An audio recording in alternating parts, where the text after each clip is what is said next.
এই সরকারি ব্যবস্থাপনাটা এতই দুর্বল, তারা সচিবালয় ঘেরাও করে। তাহলে বন্যা যেমন মোকাবেলা করা যাবে না, রোহিঙ্গা সমস্যা মোকাবেলা করা যাবে না। রোহিঙ্গা প্রত্যাবাসনের যে চ্যালেঞ্জ, এই চ্যালেঞ্জ মোকাবেলায় কোনো সরকার কিছু করে নাই। সাধারণ মানুষ একটা কথা বলে যে রোহিঙ্গাদের নিয়ে আসা হয়েছে শেখ হাসিনা নোবেল পুরস্কার পাওয়ার জন্য। তো শেখ হাসিনা নোবেল পুরস্কার কিভাবে পাবে সে যদি এদের কোনো ব্যবস্থাই করতে না পারে? এদেরকে এই যে প্রায় 20 লক্ষের মতো রোহিঙ্গা এখন আমাদের এখানে এই উপকূলে অবস্থান করতেছে, এটা বিশাল জনসংখ্যা। এটা আমাদের দেশের সবচেয়ে সুন্দর অঞ্চল কক্সবাজার, এই অঞ্চলটাকে নষ্ট করে দেওয়া হচ্ছে। অথচ এদেরকে প্রত্যাবাসনের জন্য আমাদেরকে অবশ্যই আরাকানের উপর আমাদের সেনাবাহিনীর, আমাদের প্রশাসনের একটা বড় ধরনের নিয়ন্ত্রণ থাকা লাগবে, এবং এই নিয়ন্ত্রণ নিয়ে আসা সম্ভব। এই মায়ানমার যখন জিয়াউর রহমান ক্ষমতায় ছিল, এই মায়ানমাররা ভয়ে কাঁপত, সেই মায়ানমার আজকে আমাদেরকে ভয় দেখায়। কিন্তু সেই মায়ানমারে আজকে গৃহযুদ্ধ চলতেছে, মায়ানমার ভেঙে গেছে।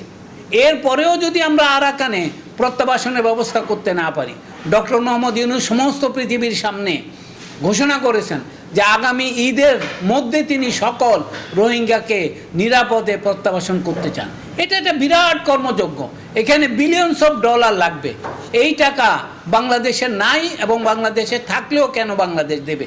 এবং এই টাকাগুলো সংগ্রহ করার জন্যে ডক্টর মোহাম্মদ ইউনূস অনেক পদক্ষেপ গ্রহণ করেছে, এবং সবাই তার পদক্ষেপকে সাধুবাদ জানিয়েছে। এবং রোহিঙ্গা প্রত্যাবাসন ডক্টর মোহাম্মদ ইউনূসের নেতৃত্বে করা যত সহজ, কোনো নির্বাচিত বা অনির্বাচিত সরকারের পক্ষেই তা করা সম্ভব না। কাজে আমরা এই সুযোগটা হাতছাড়া করতে দিতে চাই না। এই বড় জাতীয় চ্যালেঞ্জটি আমরা ভুলেই গিয়েছিলাম, কিন্তু ডক্টর মোহাম্মদ ইউনূস এই অঞ্চলের লোক হওয়ার কারণেই হোক, আর একজন বিশ্ব নেতা হওয়ার কারণেই হোক, তিনি বিষয়টিকে অত্যন্ত গুরুত্বের সাথে উপলব্ধি করেছেন, এবং তিনি প্রত্যাবাসন করতে পারবেন, 1 বছরের ভিতরে পারবেন। কিন্তু পারবেন না, তার কারণ হচ্ছে আমরা তাকে বাধা দিচ্ছি। আমরা করিডোরের ব্যবস্থায় রাজি হব না।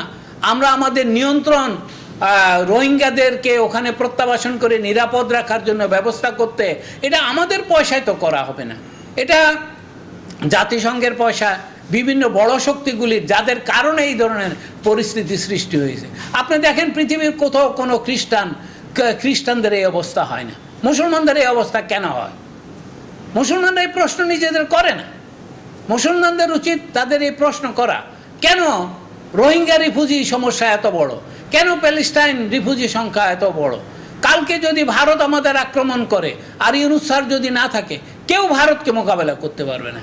এই সত্যটা স্বীকার করতে আমাদের কি অসুবিধা? ইউনূস স্যার তো আমাদের রক্তের সম্পর্কের কেউ নয়, কিন্তু তিনি তো আমাদের জাতির সম্পদ, বিশ্বের সম্পদ। কাজে তাকে কাজে লাগাতে আমাদের অসুবিধা কি? তার তো কোনো কাজ করার দরকার নেই। তিনি যদি বসে থাকেন তাহলেই তার নাম ব্যবহার করে আমরা এই কাজগুলি করতে পারি। কিন্তু রাজনৈতিক দলগুলি তার কাছে রোড ম্যাপ চাচ্ছে। কিসের রোড ম্যাপ চাচ্ছে? তারা দুর্নীতি করে, তারা কালোবাজারি করে, তারা মানুষকে ভয় দেখিয়ে নির্বাচন করে ক্ষমতা দখল করবে। এটা হচ্ছে তাদের রোড ম্যাপ। তারা যদি রোড ম্যাপের কথা বলতো, তারা আলোচনা করবে হচ্ছে নির্বাচন কমিশনের সাথে, দুর্নীতি দমন কমিশনের সাথে, যে এত বেশি দুর্নীতিপরায়ণ রাজনীতিবিদ রেখে আপনি নির্বাচন করে কি করবেন। তাই রোহিঙ্গার এই বিষয়টি আমাদের দেশের সার্বিক প্রশাসনের সাথে যুক্ত।